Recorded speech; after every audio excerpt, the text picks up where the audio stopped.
The lantern didn't go out all at once. It pulled back, the flame shrinking as if the air itself was being stolen from it, until the light became a weak coin trembling in the man's fist. They were deep under Glasgow, in a brick tunnel that smelled of wet soot and old rot. The ceiling was low enough that every breath felt borrowed. Water ran in a black ribbon along the gutter, carrying scraps of ash and something pale that might have been paper or shed shell. The foreman, Mac Ray, held the lantern forward and tried to keep his hand from shaking. The scrape marks were fresh. Long, parallel grooves cut into the mortar like someone had dragged iron bars along the wall. They were too high to be made by a rat, too wide to be made by a man with a tool. And they continued around the bend, disappearing into darkness like a set of instructions. Behind him, someone whispered, "We should turn." Then the tunnel answered. A dry, deliberate sound, chhk, chhk, chhk, not footsteps, not stonefall. A claw-tip testing brick. Mac Ray turned his lantern slightly, and the light caught a curve in the far darkness, a glossy edge, rounded like lacquered armor. Then another curve. Then the thin, patient movement of an antenna sweeping across the tunnel air, tasting the heat of their bodies. If you're listening to this on headphones, understand what made the men break. It wasn't the sight. It was the wings.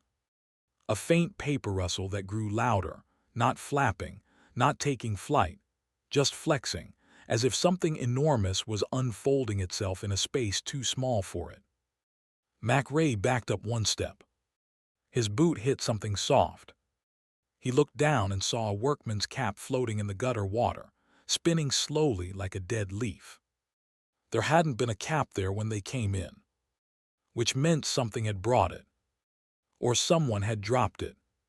Recently.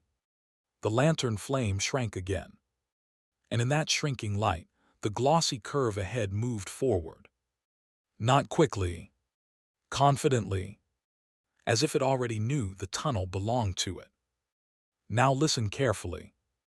If you click away now, you keep the comfortable version of city horror, thieves in alleys, drunken fights, disease. But if you stay, you'll follow the men who followed those scrape marks, and you'll learn why, in 1817, an entire camp above ground vanished overnight. And the only thing left behind was a brick tunnel that looked freshly filed open from the inside. Glasgow in 1817 was a city built on heat. Not warmth, heat.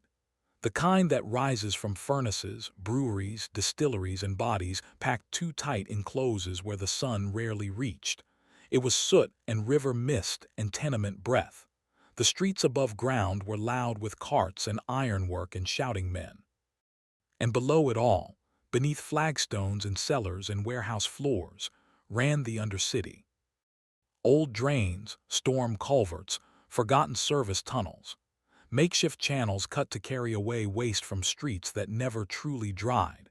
In places, you could still find older brickwork underneath newer brickwork, as if the city had been patched and patched again without anyone asking what lived in the seams. Officially, the Undercity was managed the way all ugly necessities are managed, by men who didn't want to be down there any longer than they had to. They called it maintenance. They called it inspection. They called it improvement. What it really was, what it felt like when you stood under the city with only a lantern between you and blackness, was an agreement. The city above promised not to look too closely, and the Undercity promised not to come up. That agreement broke in late October. It started with a complaint from a warehouse off the Clyde, grain sacks splitting of their own accord, oats gone damp, a smell like warm pepper and old oil. The night watch claimed he'd heard clicking beneath the floorboards, like knuckles rapped on wood in careful rhythm. Then came the missing. Not dramatic disappearances, no screams on the street, no blood in lanes. Men who went down into basements and didn't come back up. A boy sent to fetch coal from a cellar who never returned, his mother finding only the coal scuttle tipped over and a trail of black damp footprints that ended at a wall. The city's response was predictable. It blamed drink, blamed thieves, blamed the river, blamed the poor. Until the day the brick tunnel was found. A drain run behind a row of tenements, newly exposed after a collapse. When the inspectors arrived, they expected to find rot and loose foundations. Instead, they found scrape marks. Fresh, parallel grooves, clean as if carved with purpose. And they found the shells. Not shells like oysters. Thin, brown, translucent pieces that looked like varnished paper, a segment curved like a shield, a brittle leg joint the length of a man's finger. They could have told themselves it was nothing. A strange kind of refuse washed down from somewhere else. They could have told themselves that. If it weren't for the size. A normal cockroach shell is small enough to crush without thinking. These pieces looked like they'd come from an insect big enough to cast a shadow. The commissioner responsible for the area, an anxious man who understood politics more than tunnels, ordered a work gang assembled. Not soldiers, not scientists. Workmen. Men who knew brick and mortar and drainage. Men with strong backs and cheap lives. The foreman was Andrew Mac Ray, and he would later become the only one whose account stayed coherent from start to finish, because he had the kind of mind that survives horror by turning it into procedure.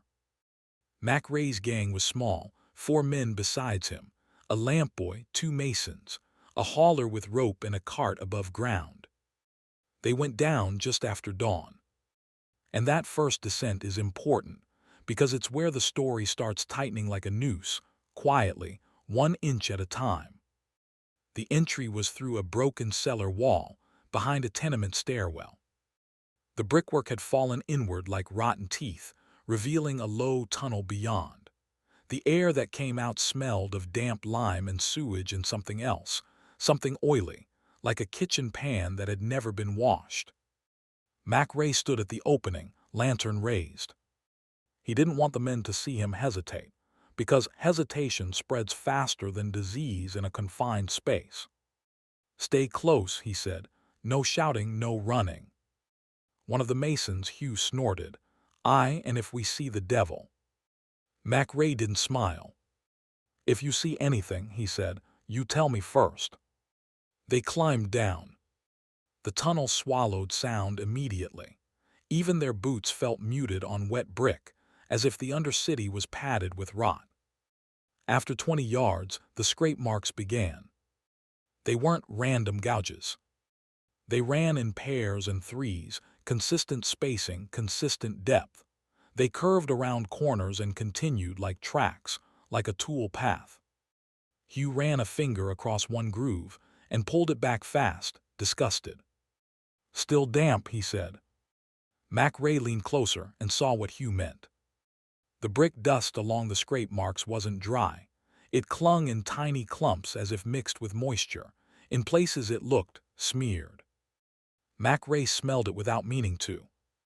Warm sour oil. Like a crushed insect scaled up into something obscene. The lamp boy, young, skinny, eyes too big, kept the secondary lantern low, illuminating the gutter where water ran. He stopped Sue. "D. Denley." Mac Ray looked back. "What is it?" The boy pointed. Something floated in the gutter water. A thin, curved piece of shell, larger than a man's palm, rocking slowly. It caught the lantern light and shone. Not like bone. Like lacquer. Hugh muttered, "Christ." Mac Ray didn't let anyone touch it. He watched it drift by and noted the direction of flow. Because if the shells were appearing here, they were coming from deeper in. And if they were coming from deeper in, then something down there was molting. Growing. Preparing. Mac Ray said, "We follow the marks, we see where they end." And even as he said it, you can feel the mistake. Because in a tunnel, following is the same as committing. They reached a junction, an older brick arch where 3 runs met. One tunnel was dry and narrow, half blocked by fallen stone. One was wet and smelled strongly of waste. The third was newly clean, scraped as if widened. Mac Ray didn't need a map. The scrape marks chose for him. They turned into the widened tunnel. The air changed as soon as they stepped into it. Cooler, less sewage, more damp stone, and that oily pepper smell stronger now. The lantern flame leaned as if drawn. Hugh tried to speak again and stopped himself, swallowing the words. Even he had begun to feel the superstition of the place, like sound might be punished. After another 50 yards, they found the first proof that this wasn't rats or vagrants or any ordinary city problem.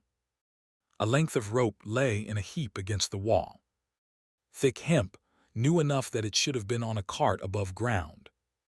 Mac Ray stepped closer and lifted it with the tip of his boot. It wasn't cut. It was abraded. Fibers shredded, as if scraped repeatedly against something rough. And beside it, half in the gutter, was a boot. A work boot. Empty. Mac Ray stared at it, feeling his throat tighten. A missing man wasn't a story anymore. It was inventory. Hugh whispered maybe he ran. Mac Ray looked at the boot again. No man runs out of a tunnel leaving a boot behind unless something took the rest of him. Mac Ray didn't say that. He said, "We're not here to look for men. We're here to find the cause." A lie, but a useful one. Because the truth would make them turn back. And Mac Ray wasn't allowed to turn back without answers. That's the other kind of trap, the human one. Orders. Pride. Fear of being laughed at above ground.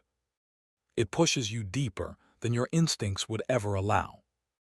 The scrape marks ended at a bend where the brickwork looked wrong. Not broken. Altered.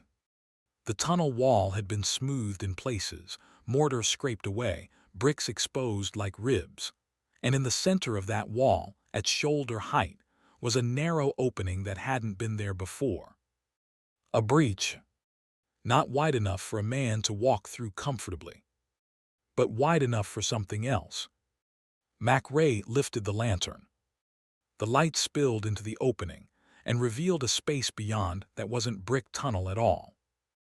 It was older stonework, rough, damp, blackened, a void that inhaled the lantern light and gave nothing back. The lamp boy made a small sound. Mac Ray turned, quiet. The boy nodded, lips pressed tight. Mac Ray leaned closer to the breach and listened. At first, there was only the sound of gutter water behind them and the faint tick of settling brick. Then softly, from the darkness beyond the breach, a whispering rustle, like paper being folded slowly, like dry leaves stirred without wind. Then it stopped. Mac Ray held his breath without realizing. The rustle returned closer, and with it came the faintest clicking, as if hard legs were tapping stone in careful sequence. Hugh's voice cracked. That's insects."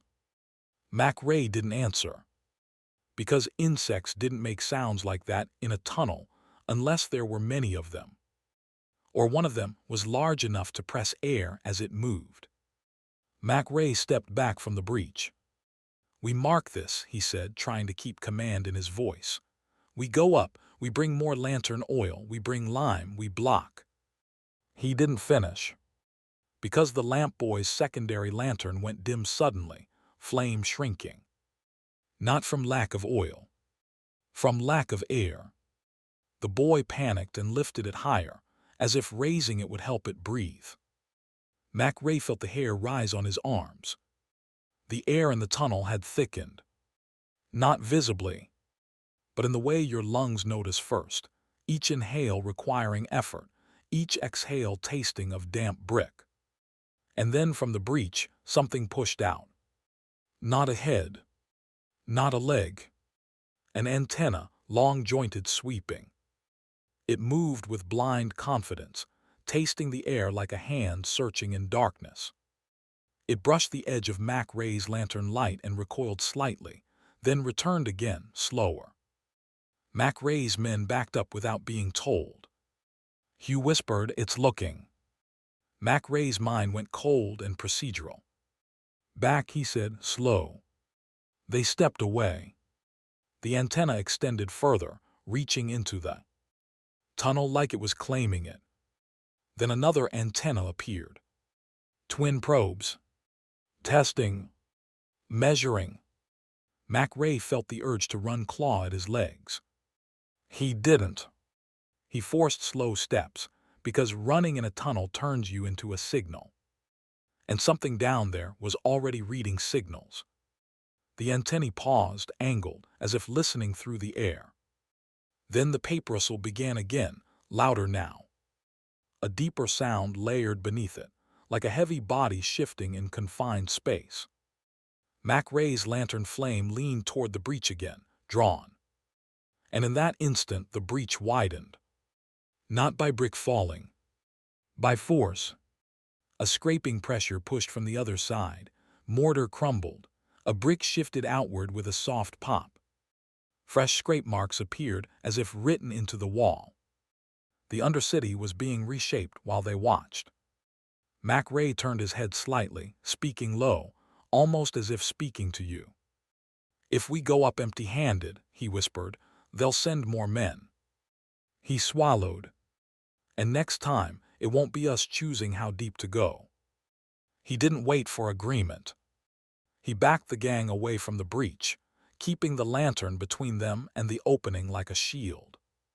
They retreated toward the junction. And behind them, from the darkness beyond the breach, came one clear sound. A slow, deliberate wing flex. Not flight. A warning. As if something enormous had heard them decide to leave. And was allowing it. For now. By the time they reached daylight again, all 5 men looked older. The commissioner met them in the close, impatient and pale. "Well," he demanded. Mac Ray didn't give him a monster story. He gave him the one thing officials respond to. "Sir," he said, "the brickwork is being altered from beneath. Something is cutting it open." The commissioner frowned. "Thieves." Mac Ray shook his head once. "No man makes scrape marks like that," he said, "and no man sheds shell." The commissioner stared at him, then at Hugh, then at the lamp boy who couldn't meet his eyes. "What do you propose?" Mac Ray chose his words carefully. "We block the breach," he said. "We flood the run with lime, and we post men on the warehouse basements along the line, because whatever's down there is following heat and food." The commissioner scoffed. "You want me to waste lime on superstition?" Mac Ray held his ground. "I want you," he said, voice steady, "to decide whether you'd rather waste lime or waste men." The commissioner's jaw tightened. He looked toward the warehouse row by the river, where grain and warmth and rats made a constant invitation. He didn't answer. He didn't have to. Because that night before any lime was poured, the camp at the mouth of the close, 2 watchmen, a cart, tools, and lantern oil, vanished. Overnight. No blood on the stones. No screams reported. Just absence. And in the morning, the brick tunnel had new scrape marks. Fresh. Wet. As if something had come up far enough to taste the city. Then gone back down, carrying what it wanted. And Mac Ray understood the new rule. This wasn't a pest. It was a route. And the route led into the Undercity's older dark, where brick gave way to stone, and the city's foundations hid spaces no map admitted existed. By morning, the close looked untouched. The cobbles were wet with river mist. The tenement windows stared down with their usual indifference. A milk cart rattled past as if the city had not swallowed men in the night. But the camp was gone. Not disturbed. Not robbed. Gone in the clean, surgical way the Undercity preferred, leaving only what it didn't want. Mac Ray arrived before sunrise and found the commissioner already there, standing with his coat collar raised, face pale in the half-light. Two constables waited nearby with cudgels, looking everywhere except toward the cellar entry. The tools were still arranged where the men had left them. A coil of rope, a bucket of mortar, a shovel laid across a plank like a sleeping arm. A kettle sat on a small brazier, the coals burned low. When Mac Ray crouched and held his palm over it, he felt warmth. Not much. Enough. It meant the men hadn't wandered off hours ago. They'd been taken close to dawn, when the city above was quiet and the Undercity could afford to be audible. The commissioner spoke without turning. No blood, he said, no shouting, no one heard a thing. Mac Ray looked at the ground, searching for what the city always left behind, footprints. He found them. 2 sets of boot prints leading toward the cellar entry. Then beside them something else, marks that didn't belong to any boot. Thin grooves in the wet grime, paired and evenly spaced, like the points of a rake dragged carefully. They led to the broken cellar wall. And then they stopped, abruptly at the edge of the brick opening, as if the ground itself had been erased. A constable cleared his throat. Maybe they went down after drink. Mac Ray didn't answer him. He lowered his lantern and pointed it into the opening. The scrape marks on the brick were new. Not just at the breach. Along the tunnel's mouth itself, as if something had hauled a heavy body through without caring what it scarred. And tucked into the corner of the entry, caught in damp mortar like a pressed leaf, was a thin brown fragment. A shell segment the size of a man's hand. The commissioner finally turned to Mac Ray. His eyes were tired and angry, like a man who'd been forced to stare at a superstition until it became policy. "You said it would waste men," he muttered. Mac Ray nodded once. "I'm saying it again," he replied. The commissioner's jaw worked. Then he said, very quietly, as if he feared the tenement windows might repeat it, "You will go back down." Mac Ray held the commissioner's gaze. "With more men," the commissioner added, "and more lime, and if there's any vagrant, any creature, anything to show, then you show it, today, or this becomes a panic, and panic is worse than vermin." Mac Ray understood the trap immediately. If he went down and came back with nothing, he'd be dismissed as a drunk with an imagination. If he went down and came back with proof, he'd be responsible for what the proof implied. Either way, he was descending. And in a city like Glasgow, descent was rarely voluntary. They assembled a larger party by mid-morning. Not a mob. Glasgow had no patience for mobs unless a hangman promised a spectacle, but enough men to feel like the commissioner was acting. 2 constables with muskets, 4 laborers from the dockworks, a lime burner who knew his materials and kept crossing himself when he thought no one looked. And most telling, an old night watchman named Care who carried his wooden rattle on a cord, fingers worrying it like a comfort. In 1817, the rattle was a tool of order, a sound that meant, "I am here, I have seen you. The law is awake." Care told Mac Ray he'd heard something in the night. Not shouting. Not boots. "A rattle," he whispered, ashamed. "Like mine, but wrong, too slow." Mac Ray stared at him. "You're sure?" Care nodded, lips thin. "It clicked back," Care said, like it was answering. Mac Ray didn't like the words. He liked them even less because they fit. If something under the city was learning roots and materials, why not learn sounds?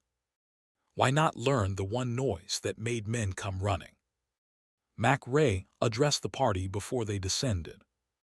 "We go down," he said. "We don't separate and we don't run. If you run, you fall. If you fall, you're alone, and alone is what it wants." One of the dock men snorted to hide his fear. "What is it then? Rats big as dogs." Mac Ray looked at him until the smile died. "Big enough," he said, "to take a man without a scream." That settled the group into a quieter kind of obedience. They went down. The tunnel mouth swallowed them in the same damp hush as before, but the air felt different. Thicker, not warmer. If anything, it was cooler, like the city's underside had opened a deeper chamber and was breathing through it. Their lantern flames leaned, as if drawn forward. The lime burner carried a sack of powder and a bucket of slurry. The dockmen carried planks and bricks for a quick wall. The stables kept their muskets high, as if gunpowder could solve anything in a confined space. MacRae led them toward the junction, following the scrape marks. And everywhere the marks went, the tunnel looked maintained. Not repaired by men. Worked by something that didn't understand brick the way masons did, but understood path. Corners were widened, low spots were scraped flatter, mortar was gouged away where it snagged. The Undercity was being converted from a maze into a corridor.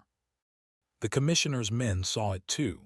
They didn't speak of it, but their eyes kept returning to the grooves, to the shell fragments caught in the gutter, to the way the brick dust clumped as if mixed with oil. They reached the junction and turned into the widened run. The breech wall waited at the bend like a mouth held half open. MacRae lifted his lantern and stopped. The opening was larger than yesterday. 2 bricks were missing, not fallen, removed. Fresh scrape marks framed the gap like fingernails around a torn scab. The dockmen murmured involuntarily, and one of them took a step back. MacRae raised his hand. "Brick it," he ordered. The men moved forward, unloading bricks, mixing mortar quickly in the tunnel's stale air. The constables stood behind with muskets ready, as if they expected a thief to leap out of the hole. Care, the watchman, kept his rattle in his fist, knuckles white. MacRae watched the breach while the wall went up. The darkness beyond didn't move. No antenna, no rustle. That should have been comfort. Instead, it felt like being stared at by something that had learned stillness. When the first course of bricks was set, the lime burner stepped forward with his bucket. "We coat it," he whispered. "Burns them, eats them." He sloshed lime slurry over the fresh brickwork, white paste streaking down like a crude blessing. The smell of lime hit the tunnel, sharp, clean, almost pleasant compared to sewage. For a moment, MacRae wanted to believe. Then Care's rattle clicked softly in his hand. Not because Care shook it. Because something, somewhere, made a sound that caused the wooden teeth to tremble against each other. Care's eyes widened. He held the rattle up to his ear, listening like it was a seashell. MacRae leaned in. "Don't," Care breathed, "don't make noise." MacRae stared at him. "What did you hear?" Care swallowed. "It's under the brick," he said. "It's answering." As if to confirm, a faint clicking came from the new wall. Not from beyond it. From within the bricks themselves. A dry, methodical chitch. Like hard legs tapping inside the mortar joints. The dockmen froze, trowels suspended. One constable muttered, "God preserve us." MacRae pressed his lantern closer to the wall. The lime slurry had begun to fissure where it dried. Hairline cracks opened and closed as if something behind the wall was pushing gently, testing strength, measuring what it would take to undo their work. And then the wall spoke again with that clicking rhythm. It wasn't random. It was patterned. Slow paused, then 3 quick taps. Care's face drained. "That's the watch call," he whispered. MacRae felt cold spread in his chest. In Glasgow, watchmen used simple patterns to signal danger, short sequences anyone in the closes could recognize. 3 quick taps meant, "Come now." MacRae turned to Care. "You never taught it that," MacRae said. Care shook his head, terrified by the accusation itself. "No," he whispered, "I swear it." The clicking repeated. Slow pause. Then 3 quick taps, sharper. It wasn't just imitating sound. It was imitating purpose. One of the dockmen backed away from the wall. "If that's the call," he said, voice cracking, "then who's answering?" Mac Ray didn't answer. Because the answer was the whole nightmare. The commissioner had insisted on proof. Mac Ray understood now what proof would look like. Not a carcass. Not a clean specimen. Proof would be an event that couldn't be explained away. And the Undercity was about to provide it. A low rustle began somewhere behind them, down one of the side runs. Not loud enough to pinpoint, just a dry paper sound like sacks being shifted in a storehouse. Then nearer, another rustle answered, as if the tunnel had multiple throats. The constables raised muskets. The dock men gripped their tools like clubs. Mac Ray backed away from the fresh wall, lantern sweeping the corridor. The scrape marks on the floor, marks he hadn't noticed before, were there now, faint but fresh, leading from the gutter toward the men's boots.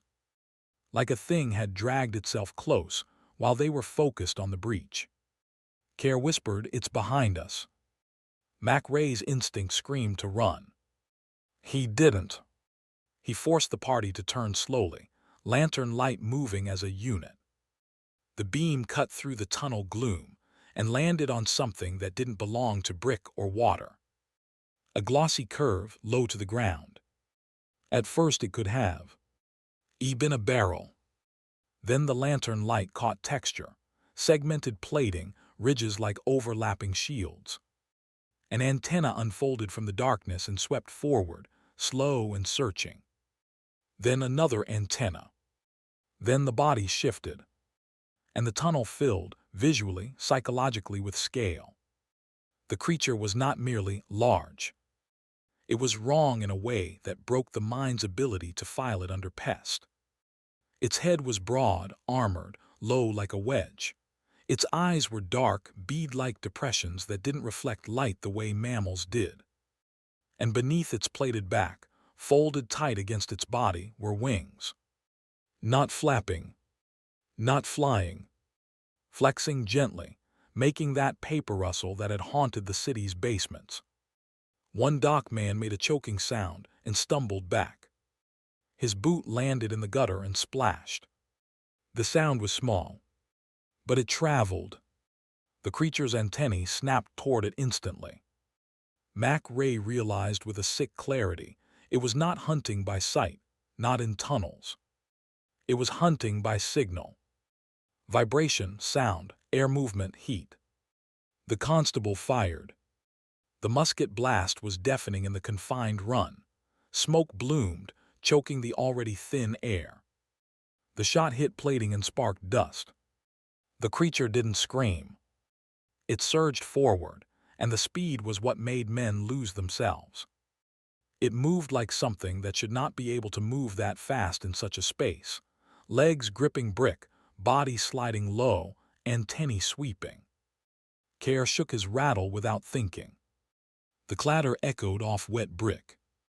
And the creature reacted to the rattle with a precision that turned Mac Ray's stomach. It angled toward the sound like it understood what the rattle meant. Humans are here. Humans come when this happens. Mac Ray grabbed Care's wrist and yanked the rattle down. "Stop," he hissed. But it was too late. The roach tightened because no other name fit was already committed. It struck not with teeth the way a dog would. It struck with sheer mass and legs. A foreleg swept across the tunnel like a beam. One of the dockmen was knocked sideways into the wall. He didn't splatter. He didn't tear open. He simply hit brick and dropped, stunned, wheezing. And then the creature did something worse than violence. It paused. It held still, antennae waving over the fallen man, tasting his breath. Mac Ray felt the primal urge to protect the man surge up, and with it, the realization that protection might be exactly what the creature wanted. If they rushed in, they'd create noise. They'd compress into a cluster. They'd become easy to manage in a corridor designed for management. Mac Ray forced himself to act like a foreman, not a hero. "Lanterns forward," he barked, Wide, don't bunch. The men obeyed because obedience is what you have left when your mind refuses to accept the image in front of you. They pushed lantern light into the creature's face. The roach titan recoiled slightly, not fear but sensitivity. Its antennae drew back, then extended again, probing around the light as if learning its boundaries. The fallen dockman tried to crawl away. His hand scraped brick. The creature's head snapped down. And it moved, quick, efficient, hooking him with a leg and pulling him toward the side run where the scrape marks had led. The man screamed once. Not a long scream. A single sharp burst, cut off as his face hit wet brick and his breath left him. MacRae lunged forward by instinct. He grabbed the man's ankle. He felt the tug, inhuman strength steady and tireless. The man's boot slid. MacRae dug his heels in. And in that moment, if you were there, if you were the one holding an ankle in a sewer tunnel, you'd understand what true helplessness feels like. Not terror. Arithmetic. You are weighing your own life against a force that doesn't negotiate. The roach titan pulled again. MacRae's shoulder jolted. The man's boot came off in MacRae's hand. Empty. The dock man vanished into the side run, dragged beyond lantern light with a scraping sound that lasted 2 seconds and then ended. Silence returned, thick and immediate. Even the gutter water sounded too loud. One constable whispered, "Sweet God." MacRae stared at the empty boot in his hand. It was the same kind of proof they'd found before. Inventory. And the creature hadn't even needed to fully engage them. It had taken one and retreated. Like a fisherman testing a net. MacRae forced the group backward toward the junction. Not running. Slow, controlled. He kept lantern light on the side run where the man had been taken, expecting the creature to surge back out. It didn't. Instead, something clicked from within the bricks near the fresh wall. The watch call again. Slow pause. 3 quick taps. MacRae's mind turned cold. It was doing 2 things at once. Taking a man. And calling for more. As if it wanted witnesses. As if it wanted the city above to send down a larger group next time, like feeding a larger animal bee. Why ringing a bell? Care's lips trembled. It wants the watch, he whispered. It wants the sound. MacRae didn't answer. He felt the Undercity's logic settle into place. Heat draws insects. Food draws insects. Sound draws humans.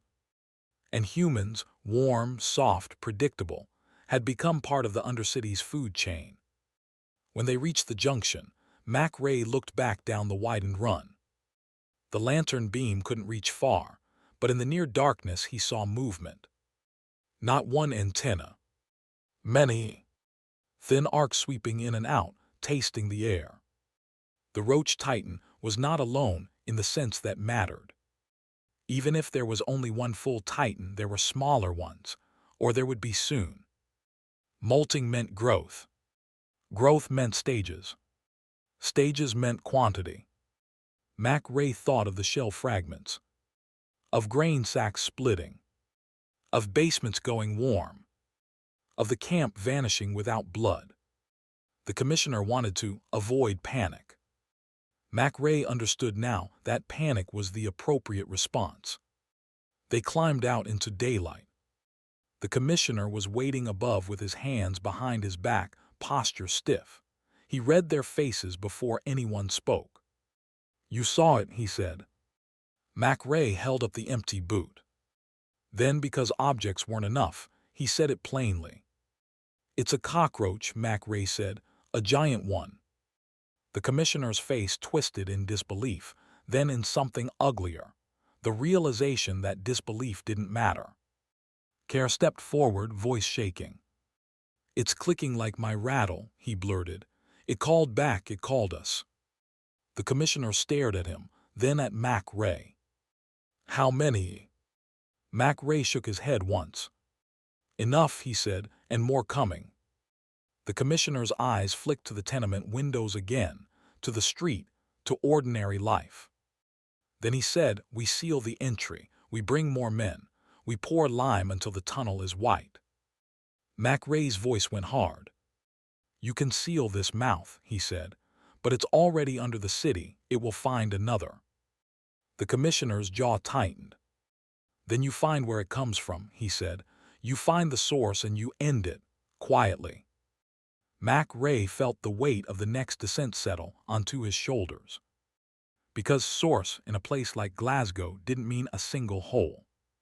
It meant the Undercity's older stone, the spaces beneath brick, beneath plans, beneath memory. It meant going deeper than men were meant to go. Care clutched his rattle as if it was a holy object. Mac Ray looked at it and made a decision that felt like treason. Leave it, he told Care. Care blinked, my rattle. Mac Ray stepped closer. That sound brings men, he said, and it knows it. If we use it down there, we're ringing the supper bell. Care's hand shook. Slowly, he unhooked the rattle and set it on the commissioner's table like a surrender. Mac Ray turned back to the cellar entry. The tunnel mouth looked the same as it always had, dark, damp, unremarkable. But now Mac Ray could hear something in the silence, a faint paper rustle that might have been his imagination, except his lantern flame leaned toward it like a compass needle. And on the brick lip of the entry, a new scrape mark had appeared since they'd climbed out. Fresh, wet, as if the Undercity was writing back. They went back down after dusk. Not because the night made it safer, nothing under Glasgow cared about the sun, but because night made it quieter above. Fewer carts, fewer boots on cobble, less vibration bleeding into the brick. Mac Ray understood something now that the commissioner still didn't. In the Undercity, quiet wasn't comfort. Quiet was camouflage. But it was also the only way to move without announcing yourself like a bell. They brought fewer men this time, deliberately. Not a show of force, a reduction of signals. 2 constables stayed topside to guard the entry and keep curious eyes away. Below, it was Mac Ray, Hugh, and Care, without his rattle, plus the lime burner and 1 dock hauler strong enough to carry a barrel. The commissioner had wanted more muskets. Mac Ray refused. Powder smoke in a tunnel stole breath, panic stole the rest. Instead, they brought tools that belonged to the Undercity's own language: brick, lime, tar, and water. A small barrel of lamp oil. 2 sacks of lime powder. A coil of chain. And a handcart loaded with broken brick, rubble meant to be mortar's cousin. Their plan was not heroic. It was industrial. They would follow the scrape corridor past the junction. They would find where the breaches led. They would locate the older stone Care had spoken of, those forgotten spaces beneath brickwork. And then they would do what cities do when faced with a problem they cannot shoot. They would bury it. Collapse the run. Flood it. Seal it until the map itself forgot. If you're listening to this on headphones, imagine the mindset required to agree to that. To walk back into a tunnel where a man was taken in silence. To do it without the comfort of believing you were the hunter. Because by now, Mac Ray had stopped thinking of the Roach Titan as a creature. He thought of it as a route manager. A thing that understood corridors, choke points, and the value of turning fear into movement. And the one question that remained, poisoning every step, was simple. Was there one Titan? Or was Glasgow only seeing the first mature one? At the cellar entry, the air was colder than it had been that morning. It had the feel of deep water, still heavy, stale. The lime burner crossed himself and muttered a prayer that sounded more like an apology. Mac Ray watched the lantern flames as they descended. Every flame leaned slightly toward the tunnel mouth, as if pulled by a draft. Not a breeze. A breathing. 20 yards in, the tunnel offered its first answer. A new scrape mark on the wall, fresh enough to glisten. And beneath it on the wet brick floor, a thin brown strip, curled like a dried leaf. A shed wing fragment. Paper thin. Too large. The hauler saw it and went pale. That's from it. Mac Ray didn't kneel, he didn't touch it. He didn't want a souvenir. He wanted a direction. Keep moving, he said. No one argued. They reached the junction and turned into the widened run. The freshly bricked breach wall, white streaked with dried lime, waited at the bend. Mac Ray raised the lantern. The wall looked intact. No obvious holes.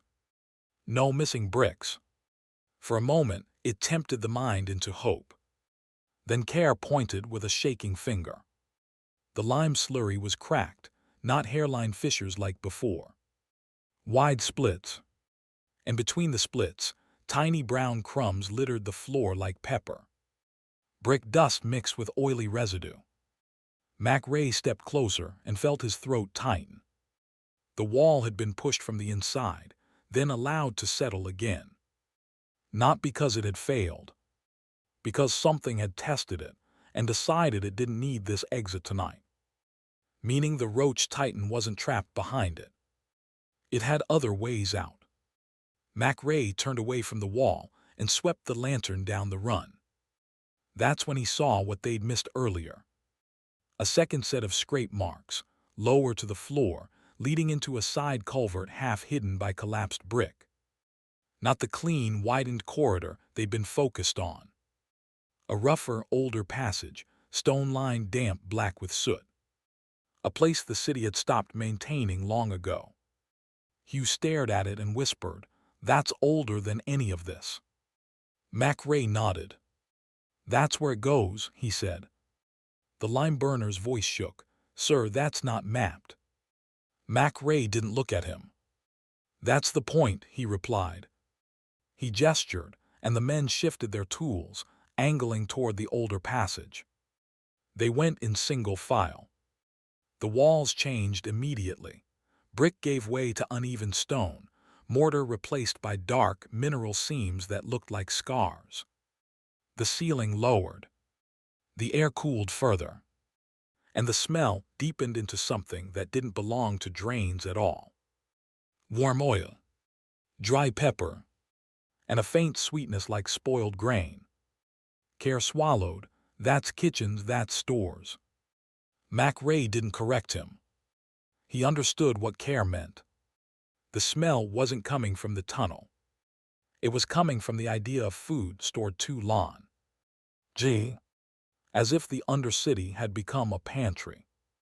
After 40 yards, the older stone passage opened into a cavity. Not a grand chamber. A low, wide space where the ceiling sagged and the walls sweated. In places, the stone was coated with a thin varnish that caught lantern light. At first it looked like damp. Then Mac Ray realized it was not water. It was residue. An oily film, streaked where something had brushed against it repeatedly. Hugh moved closer, lantern raised. And then he stopped. His mouth opened as if he meant to speak, but no words came. Mac Ray stepped around him and saw why. The floor of the cavity was littered with shells. Not the occasional fragment. Hundreds. Wing cases, leg segments, thin plates like hardened paper, curled and stacked in drifts along the wall like autumn leaves. It looked like an insect's graveyard. But insects don't bury themselves neatly. This wasn't death. This was molting. Growth staged and shed, layered over time. The Undercity had been hosting a process. Mac Ray forced himself to look past the shells. Past the residue. Past the damp gleam. And he saw the first structure that wasn't stone. An archway on the far side of the cavity had been modified. Not by chisel. By abrasion. The opening was widened, edges smoothed, scrape marks polished into the stone itself. A doorway made by persistence. And beyond that doorway, the darkness was deeper than any tunnel darkness should be. It had density. It swallowed the lantern light in a way that suggested distance. Or volume. The hauler whispered, "We shouldn't go in." Mac Ray didn't disagree. But he stepped forward anyway because the commissioner's order, find the source, had become something else now. It had become survival arithmetic. If they didn't locate the heart of it, the Undercity would. And the Undercity didn't negotiate with men. Kerr leaned close to Mac Ray's shoulder. "It's quiet," he whispered. Mac Ray nodded. "Too quiet," he replied. He lifted the lantern and moved into the widened doorway. The passage beyond wasn't a tunnel. It was a service space, an old foundation crawl perhaps, or a forgotten storm chamber. The floor dipped. Water pooled in shallow, stagnant sheets. Stone supports rose like pillars. And between those supports were the eggs. Not a single mass like a spider sac. Not a neat cluster. Thousands of dark ovals clung to damp stone in clumps and sheets, arranged where moisture stayed constant and heat drifted through cracks from the city above. Some were the size of a coin, some larger thumb-sized, and some near the warmest area where a pipe ran close, were fist-sized, their surfaces ridged like seed pods. The lime burner made a noise of revulsion. Mac Ray felt his lungs lock for a second, because he understood what he was looking at. Not a lone monster under a city. An infestation with stages. A pipeline. A breeding system that used Glasgow's heat, waste, and tunnels like a machine uses fuel. Hugh whispered, "How long?" Mac Ray didn't answer. He didn't want to imagine seasons of eggs laid in secret. He didn't want to imagine how many had already hatched, crawled, molted, and grown. He pointed the lantern upward. A pipe ran along the ceiling, sweating. Its metal was streaked with brown residue where something had rubbed it. The residue wasn't random. It formed a trail, a repeated path. Like a commute. Kerr stared at the pipe, then at the eggs, then back at Mac Ray. "It's using the city," he said. Mac Ray nodded. "Yes," he replied. Then deeper in the chamber, something moved. Not a sudden lunge. A slow shift. A heavy body adjusting its position in water. The lantern light trembled as Mac Ray's hand tightened. A paper rustle came from the darkness, a gentle wing flex. Then another. And then from behind a stone support, the Roach Titan revealed itself. Not fully at first. An antenna emerged and swept the air. Then the curve of the head, low and plated. Then the body, massive, segmented, glossy in patches where residue coated it. It did not charge. It came forward slowly, as if it didn't need speed in its own house. As if it had learned that men in confined spaces provide their own panic. Mac Ray felt the urge to back away turn into a physical pressure in his stomach. The hauler's breath quickened. Hugh's boots shifted. And the Roach Titan's antennae angled toward those sounds immediately, tuning. Mac Ray realized something in that moment that was worse than the creature's size. It was not simply defending the eggs. It was evaluating. Reading the group's composition. Noting who breathed loudest. Who moved. Who held the light. It had learned how humans behave in a tunnel. And it was about to exploit that knowledge. Mac Ray spoke, low and harsh, into the men's circle. "No running," he said again. "If you run, you die tired." The lime burner trembled. Then what? Mac Ray's eyes stayed on the Roach Titan. "We do the J." He replied. He gestured to the oil barrel. The plan had always been to collapse and flood. But now, seeing eggs in quantity, Mac Ray understood lime alone was not enough. Lime could burn what it touched. It couldn't reach what it didn't. Oil could. Oil would carry. Oil would crawl into crevices and coat eggs and residue trails.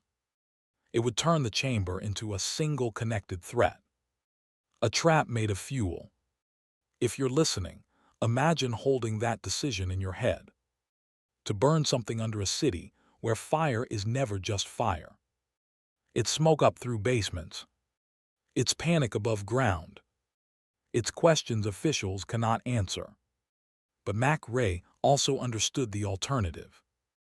If they left this chamber intact, Glasgow would become a breeding ground. And the Roach Titan wouldn't remain a rumor. It would become routine. Mac Ray nodded to Hugh. Hugh swallowed and rolled the oil barrel forward, careful not to splash. The Roach Titan's antennae followed every inch of motion. The constable raised his musket. Mac Ray hissed no. The constable's finger tightened anyway, fear overriding instruction. Mac Ray saw it and stepped between the musket and the Titan. "Not here," Mac Ray said, voice like iron. "Not in this air." The constable's eyes flicked to the eggs and back. He lowered the musket a fraction. The Roach Titan paused. Its wings flexed once, slow and deliberate, as if it was demonstrating capacity rather than using it. It could fly, perhaps not well in a tunnel, but enough. Enough to cross a room. Enough to get over men and reach the lights. Mac Ray understood. If it took the lanterns, they were dead even before they were dead. So he did something counterintuitive. He lowered his lantern. He reduced the light. Not darkness, just less provocation. The Titan's head angled slightly, uncertain for the first time. It had learned that humans carry light like a tool. It had learned that light means eyes and movement. Reducing the light changed the equation. Mac Ray used that hesitation. "Hugh," he whispered, "oil now." Hugh tipped the barrel carefully, letting oil spill in a slow, controlled sheet across the stone floor toward the egg clumps. The oil spread, black and glistening. The smell hit them sharp, heavy. The Roach Titan reacted instantly. It surged forward 2 steps, faster now, legs clacking against stone. Not charging to kill. Charging to intervene. Mac Ray backed up, keeping the lantern low and away from the Titan's immediate reach. Care's breath caught. The lime burner fumbled a match, fingers shaking. Mac Ray snapped, "Wait." But the match flared. And in that flare, the Roach Titan's antennae snapped to the tiny light like it was the only thing in the world. It moved toward it. Vast. The lime burner panicked and dropped the match. The match landed in the oil. The oil ignited in a crawling line that moved like a living thing, fast along the surface, licking up toward the egg clumps and residue trails. The chamber brightened with low firelight. Smoke began immediately, thick, oily, choking. The Roach Titan recoiled and then surged again, caught between instinct and environment. Its wings flexed harder now, paper rustle loud, stirring smoke. It began to climb the stone support, seeking height, seeking a path through air rather than flame. Care shouted without thinking. The shout echoed. The Titan's head snapped toward it. Mac Ray grabbed Care's collar and yanked him back. "Quiet," he barked, voice breaking with urgency. The oil fire reached the eggs. Not exploding. Not gory. Just consuming. A crackle and hiss as the clumps blackened and collapsed into smoke. The smell turned foul, burned oil mixed with that sweet spoiled grain note. The Titan made a sound then. Not a scream. A rapid clicking, hard, furious, legs tapping stone in a pattern that felt like speech. If the watch call mimicry had unsettled you, this was worse. Because it sounded like coordination. Mac Ray looked back toward the doorway they'd come through. Smoke was already thickening there. The Undercity didn't vent like open air. It held smoke, fed it back into lungs, turned it into a second attacker. "We go," MacRae said. "Now back." They retreated, lanterns low, coughing. Behind them, the Titan moved in the firelight, climbing and dropping, avoiding direct flame, driven not away but around. It wasn't fleeing. It was repositioning. Learning again. Finding the route that would keep it between the men and the exit. MacRae saw its intent and felt cold anger flare through his fear. It was trying to do the same thing it had done in the widened run. Take one, retreat, and let panic do the rest. Not this time. He grabbed the chain. "Hugh," he shouted, then regretted the sound immediately. But there was no time for whisper. Hugh understood anyway. Together they threw the chain low across the doorway threshold, anchoring it around a stone pillar as a crude trip-lin. Not to stop the Titan fully. Just to disrupt. Just to force one misstep. Just long enough for smoke and flame to do something useful. They stumbled back through the widened doorway into the shell-littered cavity. The smoke followed, filling the space, turning lantern beams into weak cones. Care coughed violently, stumbling. The hauler dropped the rubble sack, and bricks clattered, too loud, too sharp. MacRae's heart seized. Because sound in tunnels is an invitation. And behind them, the Titan's legs clicked harder now, rapid, decisive. It hit the chain. Not falling like a clumsy animal. But it slowed. Its body shifted, legs adjusting. One antenna snapped, then swept again, mapping the obstruction. MacRae used that second. "Collapse," he yelled.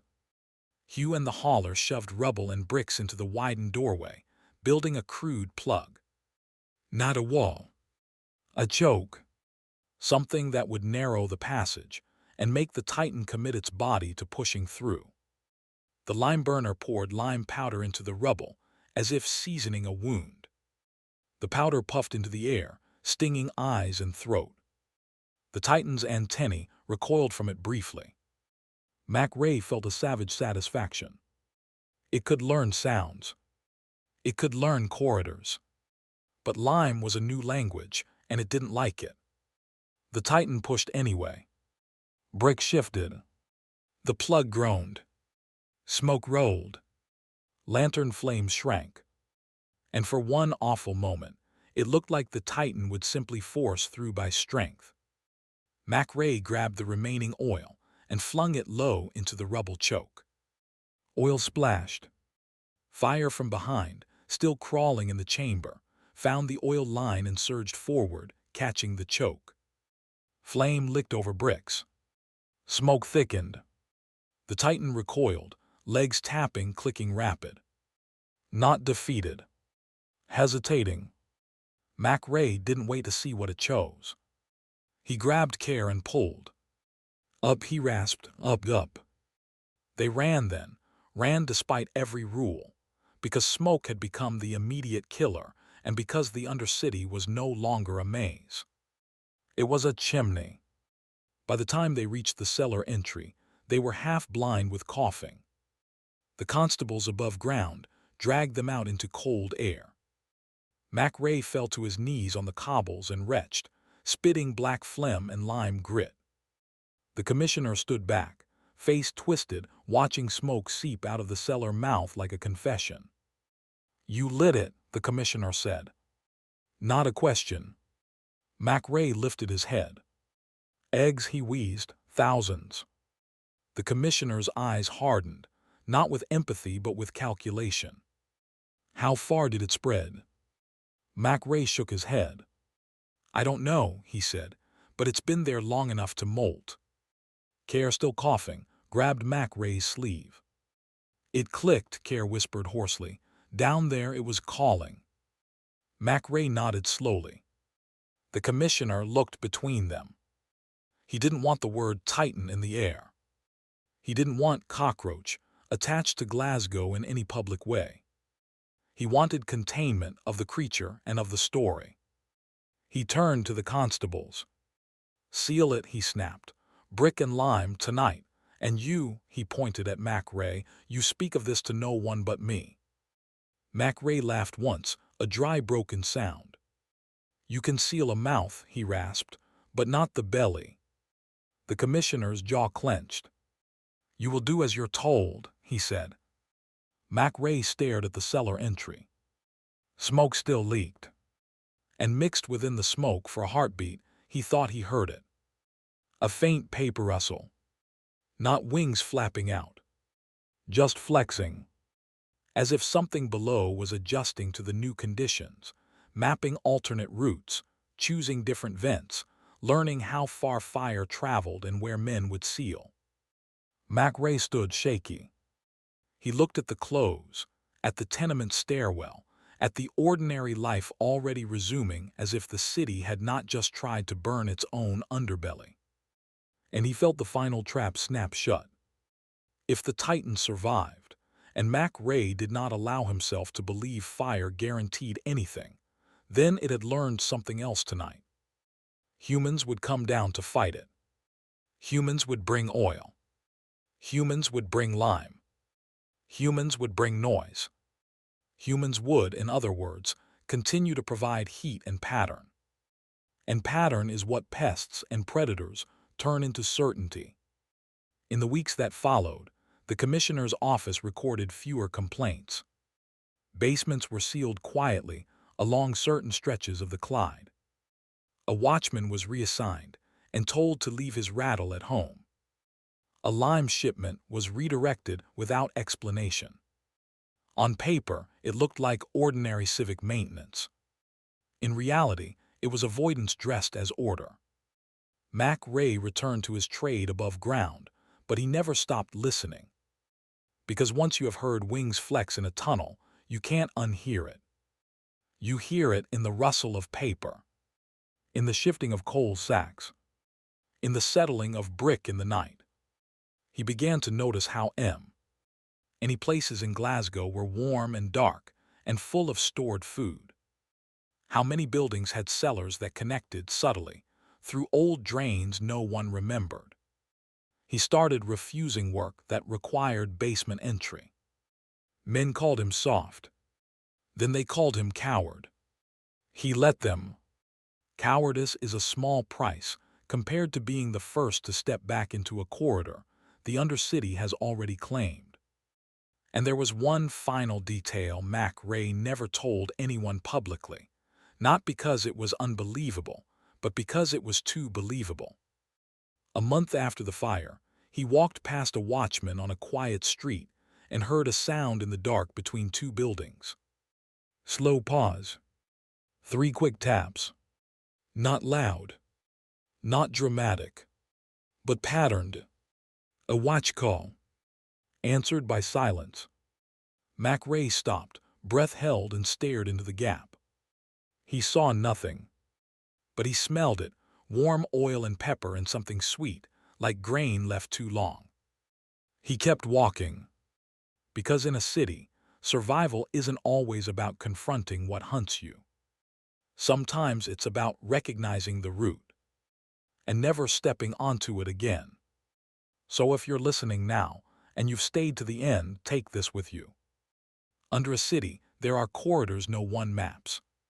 And once something learns to use them, it doesn't need to follow you in the open. It only needs to wait in the dark place beneath your feet, where every step you take becomes a signal.